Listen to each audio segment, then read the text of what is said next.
phrase I really hoped I would never have to say, but Donald Trump gets inaugurated in the next couple hours. And pretty much by the time this is uploaded, he will be the President of the United States of America, and that's a terrifying prospect. I feel like there's only one smart song choice for this video. So, as you heard in that first little clippy bit, The Idiots Are Taking Over by NOFX. That's where we're gonna go, because I kind of want to cover the people that Trump has nominated for his cabinet. He's definitely surrounding himself with people that have about as much governmental experience and or potential fiscal or power to gain from their office, so that's cool. I want to go over the couple lyrics that I think are most relevant out of The Idiots Are Taking Over that fit into the situation the U.S. is finding itself in.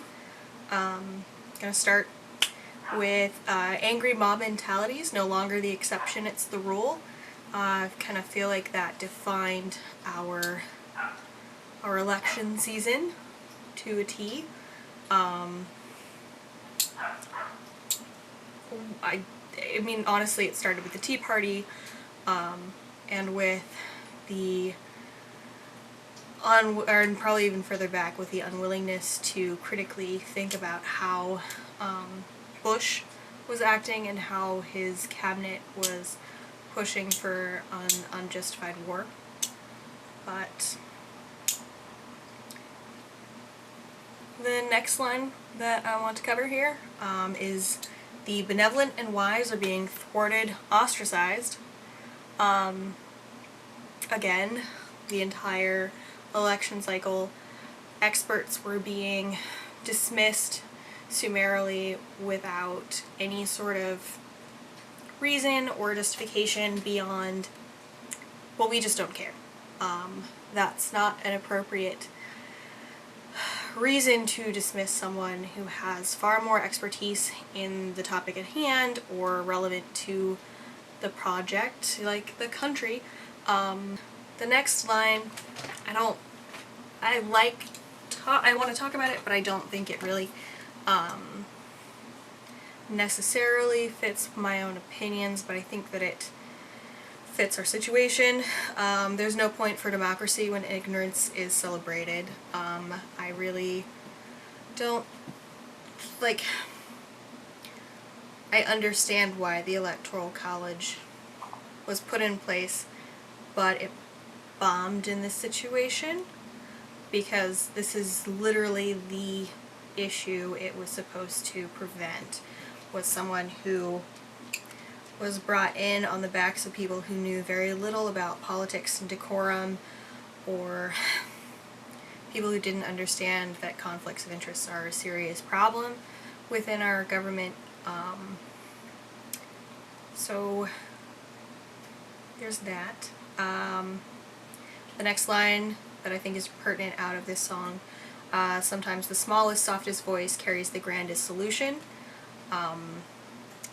In a puffed up dictator style person like Trump, people who speak softly and give consideration to the words that they're using or the solutions that they seek, they don't have a place, they don't have an opportunity to say what they need to, or to think even, or to fight back. And we need a government that protects the minorities, which is what they really mean in this song by softest voice. You know, someone who doesn't have as much power within society. It will be an interesting experience watching how the regulations that Trump is excited to take out, how that will impact the people that have less political power. And then finally, the last line I think I want to talk about and cover, or will be covered as I talk about Trump's cabinet picks, is a nation of God-fearing, pregnant nationalists who feel it's their duty to populate the homeland. And with that, I'm going to talk about Betsy DeVos, because she is the single cabinet member that has scared me the most. I feel like she can do the most damage the fastest and have the longest impact with the small amount of with the smallest amount of input. I frankly think her ideas are the biggest threat to our democracy moving forward. For those of you who don't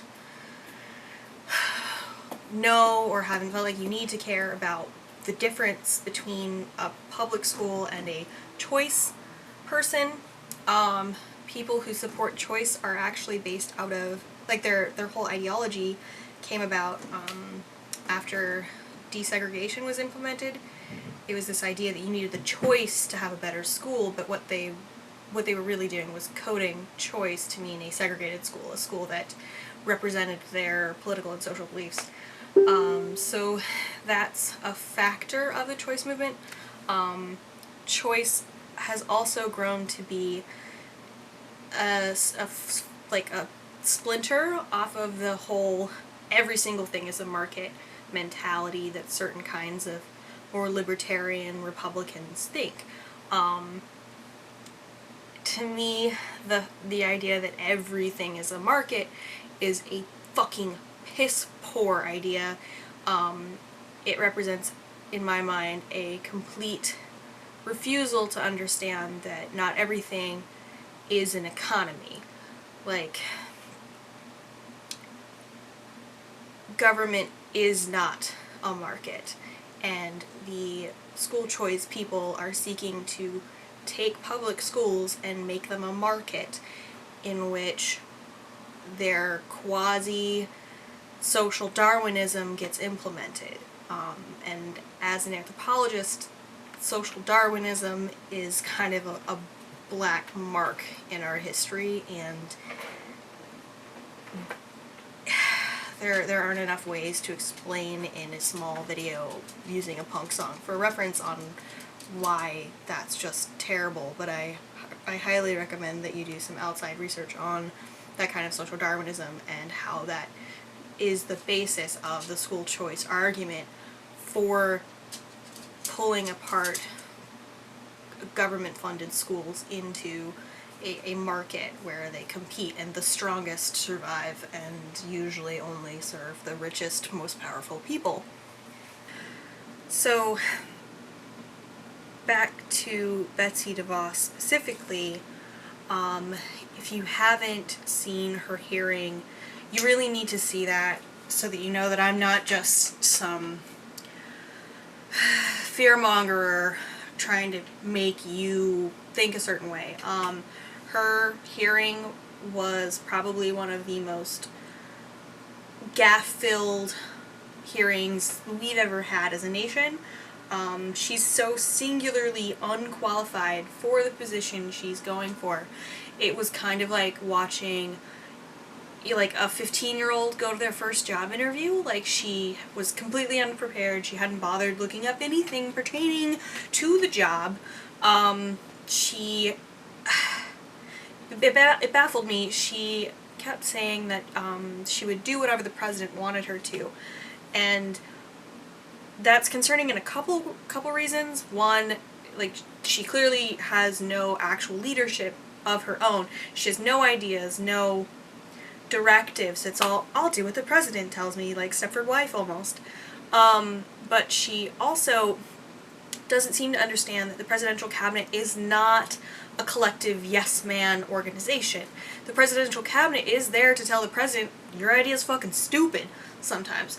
That's, in my opinion, one of the most important things about being a leader is you need people that will call your bluff, that will tell you when you're being fucking stupid, will tell you when you've got the worst idea. Because if you're just being told that everything you say is amazing, you're gonna fuck up all the time. You need people that you trust to tell you when you're being an idiot. And that she was unwilling at any point to say something that was a direction that might go against what Trump would want. I find that to be very frightening, especially because their interests do align in a way, in a profit over pupil sort of manner, where they both believe in privatization and they both believe in creating these markets where people can game the system and make a lot of money. And that should be frightening to everyone who's not already in the top percent. This hurts everyone, no matter if you're making $15,000 a year or $250,000 a year. This hurts us all. And then there was the grizzly bear comment. I don't even... Like, you couldn't have made it more obvious, Betsy, that you had never walked into a public school that you weren't touring to prove was worse than a charter school. Seriously? Grizzly bears? So, moving on from that, in no particular order, I just kind of have notes for myself about all of the cabinet members that have been announced by the point that I'm filming this. The next two people I'm going to talk about directly impact my life and my career, and that's why they're higher up on this list. So without any further ado, someone from my neck of the woods, Rick Perry.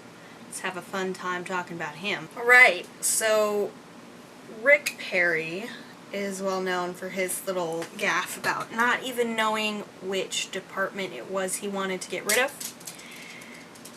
And then this week he's known for not actually knowing what it was that, like, what this department actually did. So that's cool. That makes sense to put him in charge of that.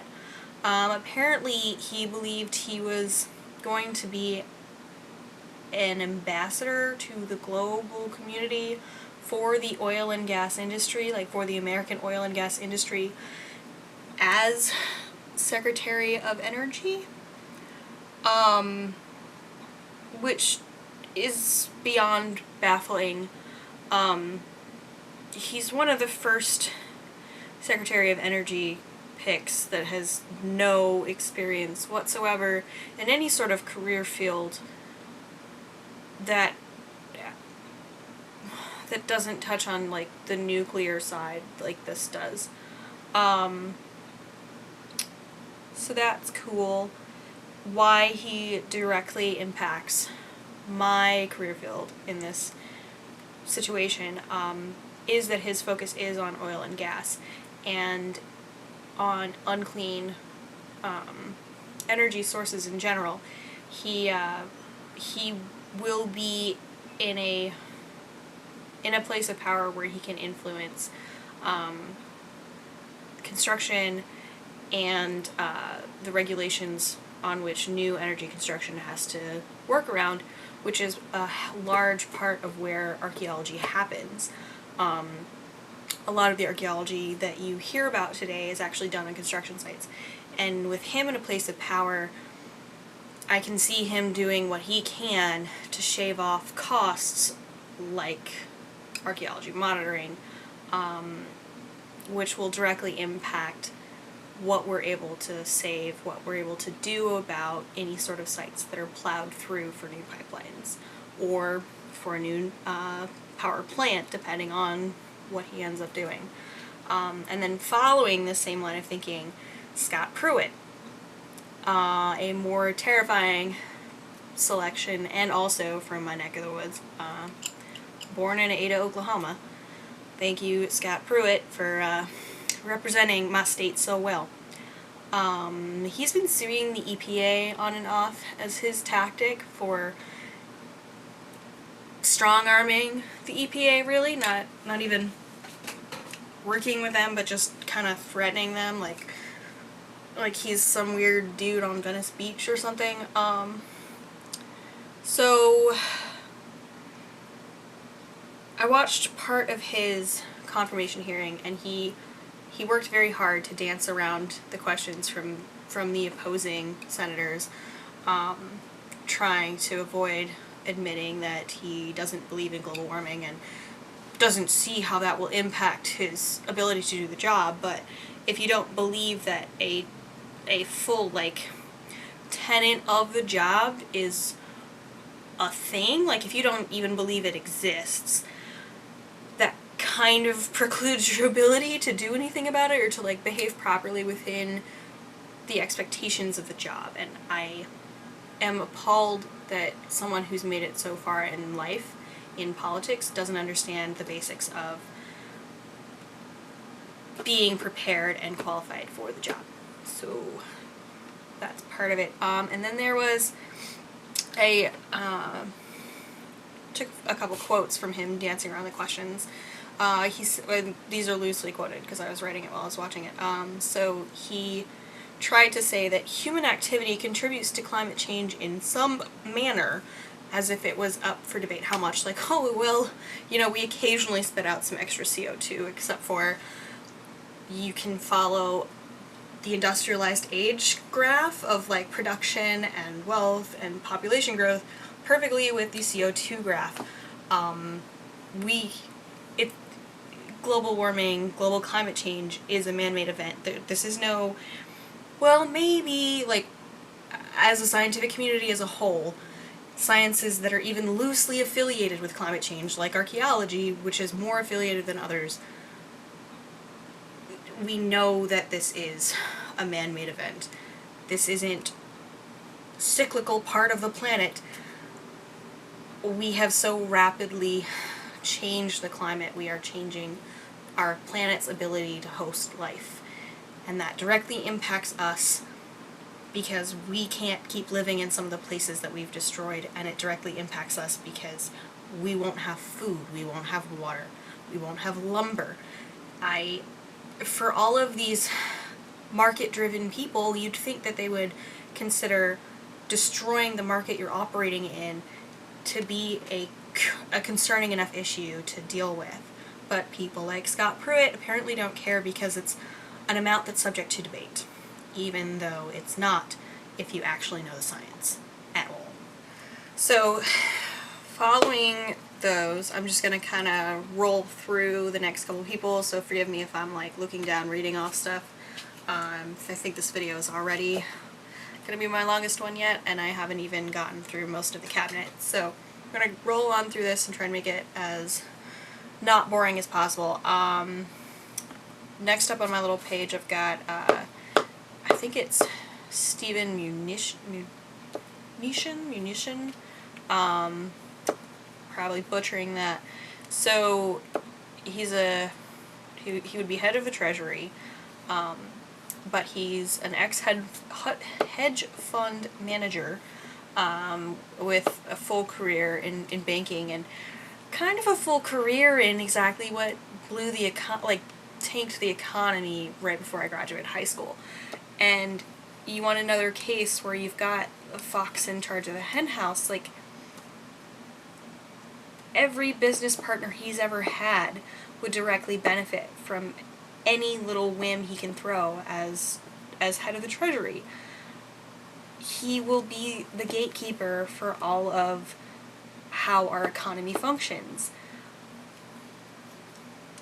It's beyond idiotic. It's terrifying that he would have a spot for this. This is the man that people are making a point of reminding each other that he was the guy who pushed for so many foreclosures while he was in the private sector. He popped the housing bubble through his own actions of attempting greed. He took houses out from under people. He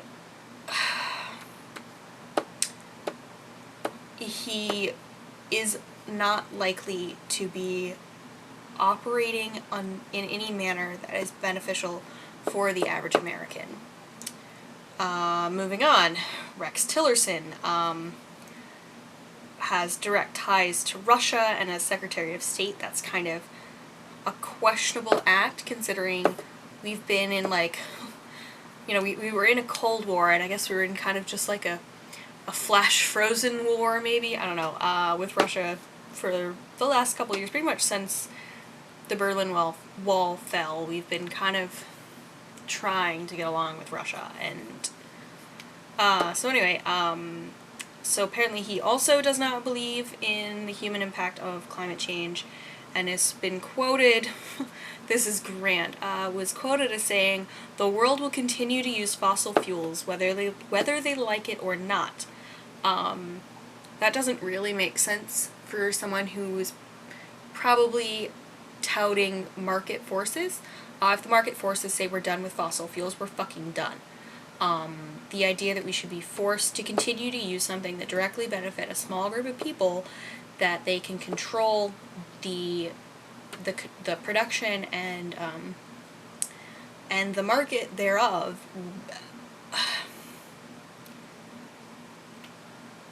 it's against what it would actually be if you understood markets, if you didn't know that you were gaming a market system for yourself. Additionally, as Secretary of State, being someone so tied to fossil fuels, it will get interesting. Part of the last couple of years, the U.S. foreign policy has been to alter how we're getting some of our fossil fuels to directly impact Russia. So that adds an extra little interesting tie if our Secretary of State has put an emphasis on fossil fuels and has ties to Russia. Certain embargoes will change, which will change the cost of gas.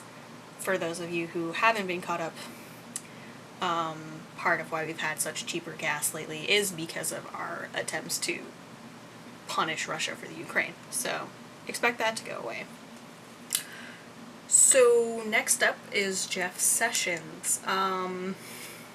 This one's fun because he's already been voted down for office before I was even fucking born for being such a racist shitbag. He has been quoted as saying that the KKK is only a problem because some of them smoke pot. So there's that. Don't let anybody ever tell you that this nation is past racism with a fuck like him up for fucking cabinet.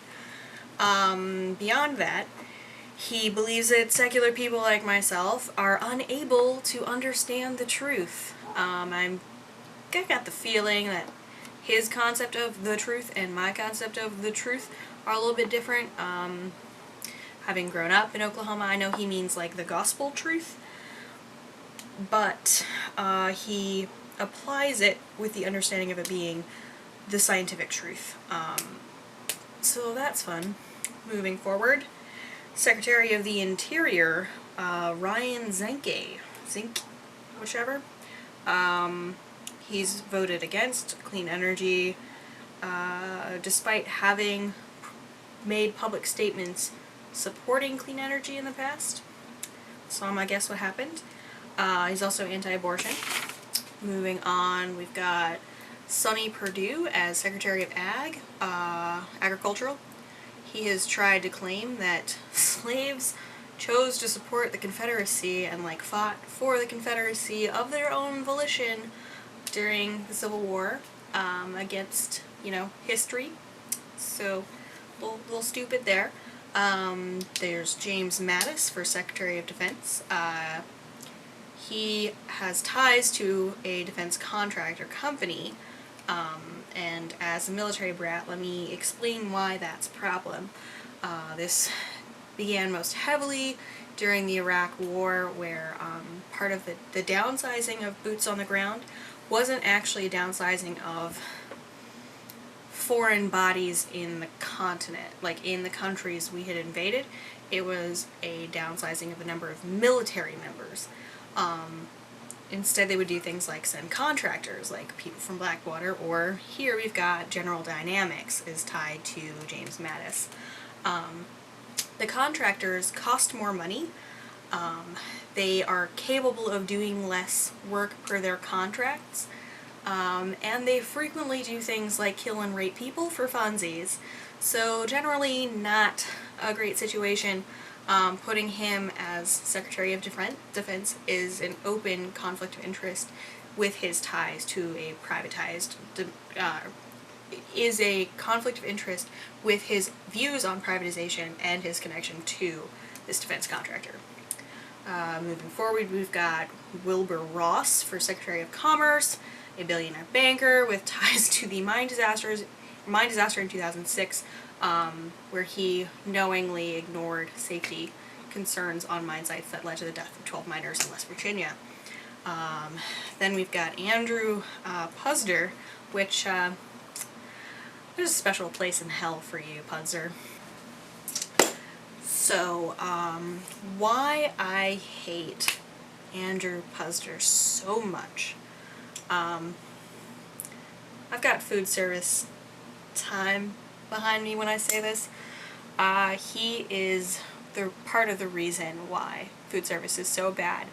I cannot believe that someone who runs and operates such a large chain of fast food gives so little of a shit about the people that work for him. It's almost as if he doesn't understand that his entire fortune is made off the backs of others. What a fucking freeloader. I wish he understood how little effort he personally puts into every single $100 bill he gets. He doesn't give a shit. So anyway, part of why he is so terrible as a human being, but as a pick for labor secretary, is that he's run a company that is in constant state of violation, both safety and labor violations. Additionally, he does not believe in a minimum wage. I guess he doesn't really understand math or the analysis that every time the minimum wage goes up, prosperity follows, you know, for the little people and not just people like him. But I'm sure that, you know, his workers being able to afford food is just too much of an affront to his sensibilities. Moving on before I have an aneurysm or something. Tom Price for Secretary of Health and Human Services. This was another fun hearing to watch clips of. I highly recommend watching him and Bernie Sanders dance. That's cool.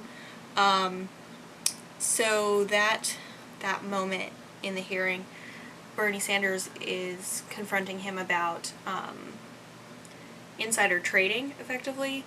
It's pretty mortifying. He tries to deny that he did anything wrong, but it is forced to come out that he got insider information about a company, bought stock in it, and then brought a law to Congress as a representative from Georgia. Brought a law to Congress that would directly benefit the company he had just bought stock in. That's illegal. That's highly illegal. I'm amazed they didn't just arrest him after the hearing for admitting that under oath. Moving on to Ben Carson. There's not much more to be said about Ben Carson that hasn't already been said, but I think part of why he is such a horrendous choice for the HUD, for the Housing and Urban Development Secretary, is that he believes that poverty is like a personal failing. You know, you might be super smart, Carson, with how to sew a brain back together, but I think you missed a few math classes, and I don't think you understand how economies function if you think that being poor is wholly and entirely a personal failing. There's really nothing else I can say to that. Alrighty, continuing on, the Secretary of Transportation, Elaine Chao, is one of the only people to have any experience at this level of government. So, go Donald Trump, you know, everybody's got to be right occasionally. She's somehow the wife of Mitch McConnell. Sort of mind-boggling, but downside to her is she was the Secretary of Labor through the Bush years and oversaw the economy that crashed, which you do have to wonder how much of that would land on her head as Secretary of Labor. Moving forward, we've got John F. Kelly for Secretary of Homeland Security. Another one, pretty decent, ex-military, you know, at least at least he's got experience in what he's doing. And then David Shulkin for the Secretary of Veteran Affairs. That one is also a decent pick, especially comparatively speaking, but is actually a well-liked pick overall. Then we've got Linda McMullen for Admin for Small Business Administration. Her career was based in the WWE, so I'm going to give you 2 guesses on where she met Trump. My only commentary on that was at least she'll know what to do to keep the bread and circuses running while the country goes up in flames. So, fun times. Then we've got Reince Priebus for the Chief of Staff of the White House. Yeah, so he's a huge Tea Partier and is one of the biggest names in the Republican Party, so that'll be fun to see what happens. I can't imagine working under him as just a regular old White House staff member will be like. I'm sure people will just quit in droves. What was this? Mick Mulvaney for Office of Management and Budget. He endorsed Rand Paul, but seems at least sort of decent. Maybe idiotically libertarian, but not abjectly crazy like Jeff Sessions or something. We've got Robert Lighthizer for U.S. Trade Rep. Currently served as a Reagan Reagan cabinet as a trade official. I'm sure Republicans will love it, but Reagan's economy wasn't as great as people like to paint it retroactively. So let's see what happens there. And finally we've got Nikki Haley for the UN ambassadorship. What I could find on her is that she believes in the pay-based incentive format for teachers, which has been proven to just destroy schools' abilities to retain teachers, to have good teachers, to implement good programs, because teachers are too afraid to do anything except teach a test because they're too afraid that they won't have a job. That's a huge problem. I kind of feel like that has led to the teacher shortage, because anybody remotely sane doesn't want to be caught up in a situation like that. She also supports school choice and opposes regulation and is anti-union. So I really don't know what part of American values she hopes to be bringing to the table at the UN, but we'll see. So this will be my longest video to date, so I apologize, and thank you if you watched the whole thing. I'm not really sure what we're gonna do. We're just gonna have to take every day each day at a time, and fight like hell in this administration. There are so many different ways it could go wrong, and we just kind of have to pick each other up. Vow to yourselves to do everything you can to help each other. This isn't a joke. This isn't just some partisan bullshit. This is so insane to watch our country fall into exactly the same kind of politics that I studied with my poli-sci major, as far as like countries in which things just fell apart. Like we're looking pretty rough right now as the good old US of A. So get out there, fight, support the arts, do everything you can to support your local teachers, your friends, your family, your people, the people you know who might not have the best situation moving forward. That's all we can do. But anyway, A Freak Named Allie, as I've said in other videos, it's spelled A-L-L-I-E or A-L-I, depending on the platform. But thank you for watching, and I will actually upload videos, maybe, hopefully. Comment if I haven't in a while.